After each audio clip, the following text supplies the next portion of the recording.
भगवान चाहे जैसे भी किसी की तरफ देखे, मंगल भवन है, उसका परम मंगल करके उसे तार देते हैं। जब रामादल में विराजमान ये सब बड़े भाग्यशाली जन और विपक्ष में रावण के पक्ष में जितने थे, जब युद्ध पूर्ण हुआ तो अमृत की वर्षा हुई, एक भी निशाचर जीवित नहीं हुआ। जितने रामादल पक्ष के थे सब जीवित हो गए। तो आश्चर्य हुआ कि अमृत तो दोनों दल में वर्षा, फिर असुर पक्ष में कोई जीवित ही नहीं हुआ। बोले इसलिए कि जब युद्ध हो रहा था तो सबकी दृष्टि में भगवान राम थे, सम्मुख थे ना, तो जितने पधारे वो सीधे भगवान के परम धाम गए, और जो रामादल के पक्ष में थे उनके सामने असुर थे। तो इसलिए जो अमृत वर्षा, तो भालू कपि आदि ये सब जीवित हो गए, पर एक भी निशाचर नहीं, क्योंकि भगवान के स्वरूप को प्राप्त हो गए। भगवान गुस्सा करते दिखाई देते पर उनको गुस्सा आता नहीं है, इतने कृपालु हैं। अपने कोई छाती पे लात मारे आके तो क्या करेंगे अपने लोग, थोड़ी तो गुस्सा आई जाएगी, बेमतलब आप हमारी छाती पे लात मार रहे। लेकिन भृगु जी ने बेमतलब मारा जाके, परीक्षा के लिए खोया जैसा। भगवान क्या बोले, ओहो मुझे पता नहीं था, हे ईश्वर, पता होता तो मैं आपकी अगवानी करता, आपके चरण प्रक्षालन करता। और चरण दबाने लगे कि ये हृदय बड़ा कठोर है, आपके बड़े कोमल चरण हैं, कहीं आपके चरणों में चोट तो नहीं लग गई। भृगु जी के आंसू आ गए कि ऐसी कृपा तो हम, और बोले आपका ये चरण चिन्ह कभी भी अवतार लूंगा तो ये जरूर रखूंगा। भृगु चरण चिन्ह भगवान धारण कर, कितने कृपालु। उनको कहीं गुस्सा आ सकता है, भगवान को गुस्सा नहीं आता। वो असुरों को भी वो परम पद देते हैं जो बड़े बड़े मुनिजन साधना करके तपस्या करके चाहते हैं, वो पद भगवान असुरों को दे देते हैं थोड़ी देर की क्रोध लीला करके। ऐसा कोई न समझे कि भगवान नाश कर देते हैं, कभी कहीं ऐसा उदाहरण नहीं आया। जो भगवान में कैसे भी जुड़ गया, चाहे क्रोध से, चाहे काम से, चाहे लोभ से, कैसे भी, उसका परम मंगल हुआ। आज तक शास्त्र साक्षी है। हृदय में भगवान को प्रकाशित करना बहुत दुर्लभ बात है, क्योंकि कोई साधु ही हृदय में भगवान को प्रकाशित करता है। जब तक हमारे हृदय में भगवान प्रकाशित नहीं होते तब तक आनंद क्या है ये हम जान भी नहीं सकते। वो ज्ञान विज्ञान की बातें छाटते रहना वो एक अलग बात है। आनंद सब स्मृतियों का लय एकमात्र भगवद स्मृति, अखंड तैल धारावत नाम रूप लीला का चिंतन, ये आनंद है। और ये जिसके हृदय में होता है, भगवान एक क्षण के लिए उनका हृदय नहीं छोड़ते हैं। भगवान कह रहे हैं परित्राणाय साधूनाम विनाशाय च दुष्कृताम धर्म संस्थापनार्थाय संभवामि युगे युगे। अपने प्राण प्रिय भक्तों की, संतों की रक्षा करने के लिए और पाप कर्म करने वालों का विनाश करने के लिए, धर्म की भली भांति स्थापना करने के लिए मैं युग युग में प्रकट होता हूं, अपने को प्रकाशित करता हूं। परित्राणाय साधूनाम, साधु जनों के द्वारा कभी अधर्माचरण नहीं होता। साधुते होए न कारज हानि। जो वास्तविक भगवान के चरणों का आश्रय लिए हुए हैं, उनके द्वारा कभी किसी का अहित अमंगल कभी नहीं हो सकता। वही संत जन ही धर्म की ध्वजा हैं।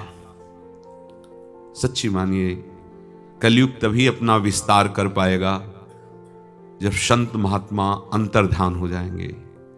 इस पृथ्वी में जब तक नाम जप करने वालों की चरण रज है, तब तक कलयुग अपना पूर्ण प्रभाव नहीं डाल सकता। जब तक श्री गिरिराज जी महाराज विराजमान हैं, गंगा यमुना जी विराजमान हैं, भगवत प्रेमी महात्मा जन विराजमान हैं, राज्य इसी का है, कलयुग का ही है, पर अपना पूरा प्रभाव नहीं दिखा सकता। इसलिए भगवान संतों को बहुत प्यार करते हैं, क्योंकि उनका जीवन केवल जगत मंगल के लिए होता है। संत का हृदय कैसा होता है, गोस्वामी जी स्वयं संत हैं, वो लिख रहे हैं, संत हृदय नवनीत समाना। संत का हृदय मक्खन के समान कोमल होता है। फिर विचार किया कि ये तो गड़बड़ हो गया, मक्खन में दोष है। जब स्वतः आंच लगती है तो पिघलता है, तो ये साधुता का लक्षण नहीं है। स्वतः आंच लगने पर द्रवित होना, ये साधुता का लक्षण नहीं। तो आगे लिखना, कहा कविन पर कहीं न जाना, निज परिताप द्रवै नवनीता, पर दुख द्रवै सो संत पुनीता। निज ताप लगने पर मक्खन द्रवित होता है, नवनीत द्रवित होता है, पर संत निज ताप को सह जाते हैं और पर दुख को देखकर वो सह नहीं पाते। उनका हृदय द्रवित हो जाता है और वो हट कर बैठते हैं भगवान से, अब आपको ये करना ही होगा, अपने लिए नहीं, जगत मंगल के लिए। भगवान पिता हैं और भगवत प्रेमी महात्मा हमारी माता है। पिता यदि शासन के लिए दंड देने पर उतारू हो जाए तो एक अगर कोई रोक सकता है तो मां ही रोक सकती है। जब प्रभु रूपी पिता देखते हैं कि हमारे बार बार कृपा करने पर, समझाने पर ये नहीं मानता, जैसे पिता समझा रहा है पढ़ना पड़ेगा तुम्हें, हम पैसा खर्चा करते हैं, तुम्हारी सारी सुख सुविधाएं इच्छा अनुसार पूर्ण करते हैं, तो तुम्हें पढ़ना ही पड़ेगा। जब देखते हैं प्रमाद करता है पढ़ने, तो मारने को दौड़ते हैं। तो मां यद्यपि पतिव्रता है, पतिव्रता कभी अपने पति का विरोध नहीं करती, पर वहां विरोध कर देती, आप नहीं मारोगे, बीच में आ जाती है, आप मुझे मार सकते हैं, इसे नहीं मार सकते। तो क्या वो पति के विरोध में है? नहीं, ये उसका वात्सल्य है। उसके पातिव्रत धर्म में कोई फर्क नहीं पड़ता। ये उसका वात्सल्य है कि वो बच्चे का पक्ष लेकर अपने पति से भी लड़ जाएगी। ऐसे ही भक्त हैं। भक्त क्या भगवान की अनन्यता को नहीं जानते क्या? कृपा को नहीं जानते क्या? महिमा को नहीं जानते हैं? पर जब किसी को ऐसी परिस्थिति में देखते हैं कि ये बहुत प्रयासरत है संसार चक्र से मुक्त होने के लिए, पर भगवान की दुरंत माया इसे आगे नहीं बढ़ने देती, तो आकर ऐसे कर लेते हैं और भगवान की तरफ प्रणय कोप से देखते हैं कि अब आपको करना ही पड़ेगा। तो भगवान वो प्रणय दृष्टि को निश्चित स्वीकार करके और पास कर देते हैं। जैसे कृष्णदास जी के चरित्र में आता है, वो आगरे से वैश्या लाए और श्री ठाकुर जी से कहा, भेंट लाए आगरे से, स्वीकार कर लो। सामने उसने पद गाया, एक ही पद में परम पद प्राप्त हो गया। ये उस वैश्या के प्रभाव से नहीं, ये उनका प्रभाव, हट कर लिया, नहीं आपको करना ही पड़ेगा। ऐसे जो स्वभाव वाले और प्रभाव वाले होते हैं संत जन, उनके द्वारा जगत का स्वाभाविक मंगल होता रहता है। भगवान ऐसे संतों को जब कोई सताने की चेष्टा करता है तो सह नहीं पाते, भगवान फिर अवतरित होते हैं। जब बहुतायत हो जाती है इससे राक्षसों की, जो केवल सुसुख वासना के पोषण में धर्म क्या है, सिद्धांत क्या है, मंगल क्या है, सब भूल जाते हैं, तब मंगल भवन स्वयं अवतरित होते हैं। कहते हैं परित्राणाय साधु नाम, ऐसे संतों की रक्षा के लिए। क्योंकि संत महापुरुषों को देखा गया है कि इतनी सामर्थ्य है कि दूसरे के कष्ट को क्षण में नष्ट कर देते हैं, या दूसरे के कष्ट को संकल्प द्वारा अपने शरीर में सह लेते हैं, पर अपने कष्ट की कभी फरियाद नहीं की। अगर उनको कोई पीड़ा दे तो कभी भगवान से भी नहीं कहते। इसलिए भगवान विवश होकर के उनकी रक्षा करते हैं, क्योंकि ये कहेंगे ही नहीं।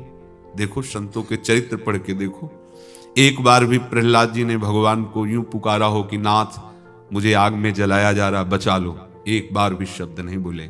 लेकिन जब स्तुति की नरसिंह भगवान की तो कहा, नाथ इस संसार चक्र में पिसते हुए इन जीवों को बचा लो, मुझे अपने कल्याण की परवाह नहीं, क्योंकि मैं आपका चरणामृत और नामामृत लीलामृत का पान करके इस माया पर विजय प्राप्त कर लूंगा। पर ये जो मोह ममता में फंसे हुए जन है, नाथ इनको बचा लो। ये संत का हृदय, जिसका एकमात्र प्रभु प्राप्ति उद्देश्य है, वही साधु है, वही साधुता के मार्ग में है। और जिसका नाशवान संसार के भोग, नाशवान संसार के संबंध, नाशवान संसार के सम्मान प्रतिष्ठा उद्देश्य है, उसी में असाधुता है। असत और परिवर्तनशील वस्तु में महत्व बुद्धि सद्भाव हो जाने से कामनाएं पैदा होती हैं, और जैसे जैसे कामनाएं बढ़ती वैसे वैसे राक्षसी भाव बढ़ता है। और जब शास्त्र और संत और भगवंत पर श्रद्धा बढ़ती है तो कामनाएं क्षीण होने लगती हैं। ज्यों ज्यों कामनाओं का नाश होता है त्यों त्यों साधुता बढ़ती है। ज्यों ज्यों कामनाएं बढ़ती हैं तो असाधुता बढ़ती है, राक्षसी भाव आता है। और जैसे जैसे कामनाएं घटती वैसे वैसे साधुता आती, दैवी सद्गुण हृदय में प्रकाशित होते हैं।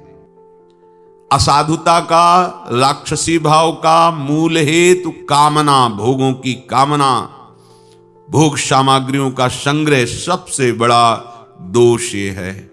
भोगों की कामना, भोग सामग्री का अधिक से अधिक संग्रह, ये राक्षसी भाव पैदा करता है। कामनाओं का त्याग, अपने समीप जितनी भी वस्तुएं हैं वो सब जगत सेवा के लिए भगवान ने दी है। निरंतर भगवान का स्मरण, भगवान का आश्रय, ये साधुता है। चाहे वो गृहस्थ हो, चाहे वो विरक्त हो, साधुता दोनों में होती है जो भगवान का भक्त होता है। साधु पुरुष के भावों और क्रियाओं में ऐसी मंगल भावना, ऐसी मंगल क्रियाएं होती हैं।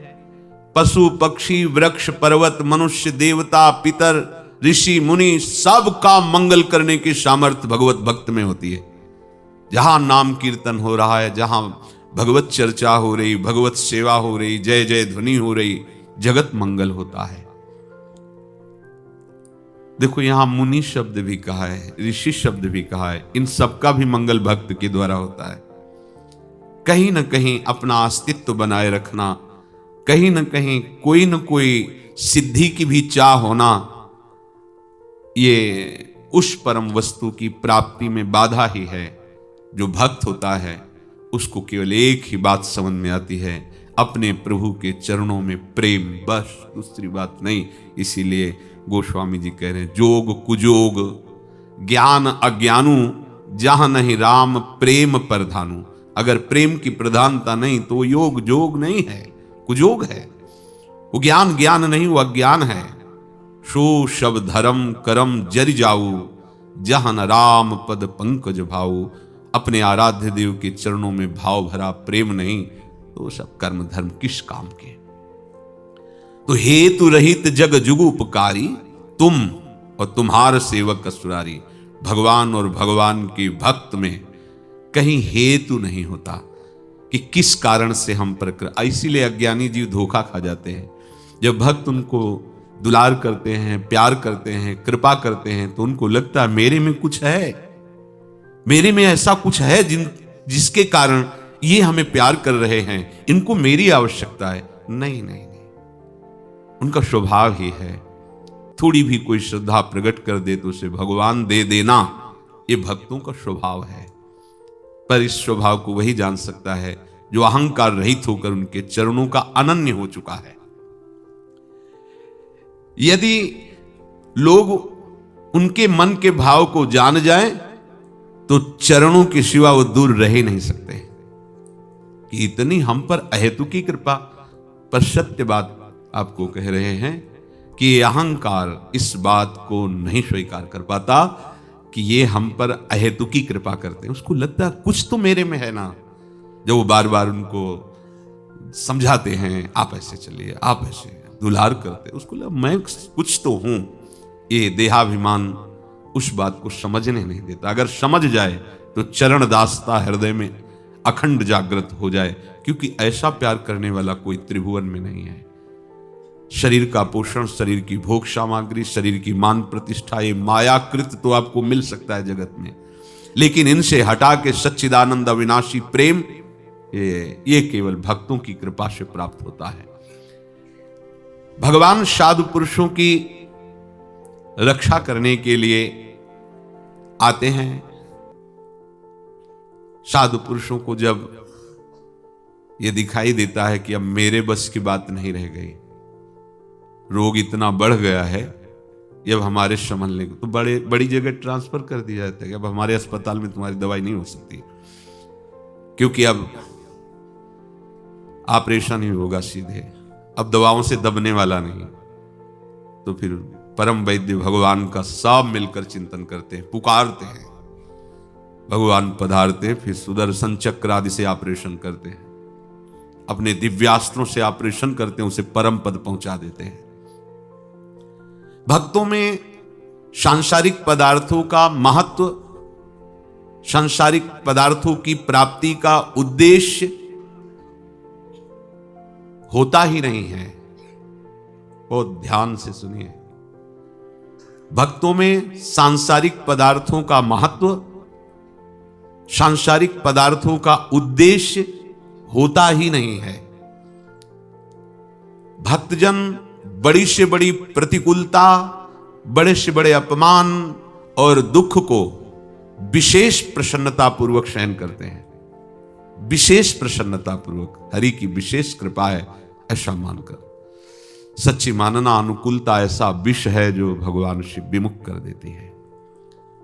कुंती जी ने बहुत सोच विचार के बात कही थी कि पग पग पर हे जगत गुरु मुझे प्रतिकूलता मिले, विपत्ति मिले, क्योंकि जब विपत्ति और प्रतिकूलता होती तो आर्त भाव आता है, जब आर्त भाव से पुकार होती तो ठाकुर सामने होते हैं, जब अनुकूलता मिलती है तो हृदय में कहीं न कहीं सुख भोगने की लालसा होती है। और भगवत विमुक्ता का मूल कारण किसी भी वस्तु व्यक्ति स्थान से सुख लेना है। किसी भी वस्तु व्यक्ति स्थान से सुख लेने की भावना भगवत विमुखता को प्रकट करती है। और विपत्ति, प्रतिकूलता, निंदा, दुख ये आर्त भाव प्रकट करते हैं, नाथ अब आपके सिवा हमारा कोई नहीं है, प्रभु अब तो मैं साधन भी भजन भी नहीं कर सकता, ऐसी अपार दुखमयी पीड़ामयी स्थिति है, हे नाथ कोई अब हमारा सहारा नहीं, प्रभु आप ही सहारे हो। एकदम तदात्म भाव। प्रतिकूलता, ध्यान दीजिए, प्रतिकूलता, अपमान, विपत्ति से जितना आध्यात्मिक लाभ होता है उतना किसी साधना से नहीं। डरते हैं हम लोग इससे, प्रतिकूलता न मिले, अपमान न मिले, तिरस्कार न मिले, दुख न मिले। और सिद्धांत क्या कह रहे? यही आध्यात्मिक उन्नति की चढ़ाई चढ़ाता है, अपमान, तिरस्कार, प्रतिकूलता, दुख। वास्तव में भक्ति का वर्धन प्रतिकूलता में ही होता है। सांसारिक भोगों का राग, सांसारिक संबंधों में आसक्ति, इसी का नाम पतन है। सांसारिक भोगों का राग, मिले और भोगूं, सांसारिक संबंधों की आसक्ति, यमुक अमुक, इसी का नाम आध्यात्मिक पतन है। और प्रतिकूलता, विपत्ति, दुख में इस सांसारिक आसक्ति की धज्जियां उड़ जाती हैं, क्योंकि कोई जब किसी काम का नहीं रह जाता जगत के तो उससे कोई नहीं पूछता, कोई नहीं पूछता। सच्ची मानना, अगर कोई पूछ रहा है तो कुछ है पूछ उसके पास, इसलिए पूछ रहा है, अगर नहीं है तो कोई नहीं पूछता है। इसीलिए भगवान भक्तों को अपनी तरफ से प्रतिकूलता भेजते रहते हैं। प्रश्न करने वाले ध्यान से सुन लो कि भजन में दुख क्यों मिलता है, प्रतिकूलता क्यों मिलती है। तो आपकी आध्यात्मिक उन्नति के लिए, आपको परम पद में बैठाने के लिए, आपके हृदय में जो बैठा हुआ है कि आपको कोई प्यार करता है, ये सत्य अनुभव कराने के लिए भगवान आपको प्रतिकूलता देते हैं, तिरस्कार देते हैं, दुख देते हैं। विनाशाय च दुष्कृताम, दुष्ट मनुष्य अधर्म की वृद्धि के लिए चेष्टा करता रहता है, और जहां धर्म या धर्मात्मा पुरुष होते हैं वहां उनके नाश की वो सोचता है, दुष्ट पुरुष। इसलिए भगवान ऐसे दुष्टों का नाश करने के लिए प्रकट होते हैं। जो मनुष्य कामना अधिक बढ़ाता है उसमें झूठ बोलने की प्रवृत्ति आ जाती है। एक एक अमृतमय वचन है, ध्यान से सुनोगे तो बहुत सहयोग मिलेगा भगवत मार्ग में। जो मनुष्य कामनाओं को अधिक बढ़ाता है, ये मिल जाए, ये मिल जाए, ये भोग लूं, वो झूठ बोलने लगता है, फिर कपट करने लगता है, फिर छल आ जाता है, फिर बेईमानी आ जाती, फिर हिंसा होने लगती है। घोर पापाचरण, दुर्गुण, दुराचार छा जाते हैं उसके हृदय में। फिर वो लोगों का विचार ही खत्म हो जाता है। निरपराध सद्गुण सदाचारी भजन करने वालों पर घोर अत्याचार करने में भी उनको कोई भय नहीं लगता। सदैव दूसरों का कैसे अमंगल हो, नाश हो, ऐसे लोग सोचते रहते हैं। ना वो प्रवृत्ति मार्ग के होते, ना वो निवृत्ति मार्ग के होते हैं, वो पाप मार्ग के, अधर्म मार्ग के होते हैं। भगवान की निंदा, भगवान के द्वारा बोले गए वचनों का उपहास, भगवान के भक्तों का उपहास, वेद शास्त्रों का अपमान, ऐसे आसुरी स्वभाव वाले लोग करते रहते हैं। बुरा से बुरा बोलना, बुरा से बुरा सोचना, बुरा से बुरा करना और तनिक भी ना हिचकना, ये दुष्कृताम है। ऐसे दुष्कृताम, ऐसे दुष्ट आचरण करने वालों को भगवान दंड देते हैं, दंड के द्वारा पवित्र करते हैं। भगवान तो सब प्राणियों में सम है, उनका कोई वैरी नहीं है। भगवान स्वयं कहते हैं, समोहम सर्वभूतेषु न मे द्वेष्यः, कोई मेरा द्वेष का पात्र नहीं, मैं तो सब में समान रूप से विराजमान हूं। फिर महाराज ये दुष्टों का विनाश क्यों करते हैं? क्योंकि कह रहे मेरा कोई वैरी नहीं, फिर क्यों करते हैं? तो संपूर्ण प्राणियों के प्रभु सुहृद होते हैं, संपूर्ण प्राणियों, उनका कोई वैरी नहीं है, पर उनके भक्त का जो वैरी होता है भगवान उसका विनाश कर देते हैं। इसीलिए भगवान ने कहा परित्राणाय साधु नाम, जो अपराध भक्त कर करई, राम रोष पावक सो जरई। भगवान का अपराध कर दे तो सह जाएंगे, लेकिन अगर भक्त को ऐसा कर दिया परिणाम ऐसा भयंकर होगा। साधु अवज्ञा तुरत भवानी, कर कल्याण अखिल की हानि। जितना सुकृत जमा होगा सब भस्म हो जाएगा भक्त अपराध से। अहंकार के कारण सुस्त है क्या, लेकिन क्या का परिणाम जब आएगा तब आप देख लेना, क्या का परिणाम तुम सोच भी नहीं सकते। सुन सुरेश रघुनाथ स्वभावु, निज अपराध रिसाही न काऊ। और जो अपराध भगत कर करई, राम रोष पावक सो जरई। कह रहे भगवान का एक स्वभाव कि आप खूब अपराध कर दो। अगाध समुद्र है, अगाध, ऐसे स्वभाव वाले प्रभु हैं। अब जैसे छोटा बच्चा है, खेलते खेलते गया और जूता उठा लाया और अपने पिता कैसे मार रहा है, पिता क्या करेगा? रिपोर्ट लिखाएगा, उसके हाथ पैर तोड़ देगा, कुछ नहीं करेगा, जूता हटा के फेंक के गोद में बैठा के दुलार करेगा, क्योंकि जानता है कि ना उसे जूता का परिचय है और ना मारने की क्रिया का परिचय है, और किसको मार रहा हूं ना उसको परिचय है। ऐसे ही अज्ञानी जीव प्रभु के लिए है। प्रभु की दृष्टि में चाहे 80 वर्ष का हो, चाहे 100 वर्ष का हो, चाहे 5000 वर्ष का हो, कोई भी हो, प्रभु की दृष्टि में बच्चा ही है। और अज्ञान से यदि प्रभु के साथ ऐसा भी बर्ताव करता है, प्रभु ऐसे ही देखते हैं। वो बड़े पिता हैं, वो बड़े गंभीर हैं। पर कह रहे सुन सुरेश रघुनाथ स्वभाव, निज अपराध रिसा ही न काऊ। लेकिन जो अपराध भक्त कर करई राम रोष पाप, अगर भक्त का अपराध कर दिया तो फिर भगवान का रोष तुम्हें भस्म कर देगा, तुम्हें नष्ट कर देगा। भगवान का एक नाम भक्त भक्तिमान है। जो भक्त भगवान की भक्ति करते हैं तो भगवान अपने भक्तों की भक्ति करते हैं। अतः भक्तों को कटु वचन बोलने वाले, निंदा करने वाले, दुख देने वाले दुष्टों का विनाश भगवान निश्चित करते हैं। समय का केवल इंतजार होता है। कभी कभी जब ऐसा हो कि चुप रहो, शांत रहो, सह जाओ, नाम जप करो, उसका भी मंगल हो, ऐसी भावना करो। भगवान जाने जैसा, तुम तो उसका भी मंगल मनाओ। साधुओं का परित्राण करने में प्रभु की जितनी कृपा है उतनी ही कृपा दुष्टों का विनाश करने में भी है। ये हताश्चक्रधरेण राजस त्रैलोक्यनाथेन जनार्दनेन ते ते गता विष्णुपुरीम प्रयाता क्रोधोपि देवस्य वरेण तुल्य। जिन जिन को भगवान ने मारा वो सब परम धाम को गए।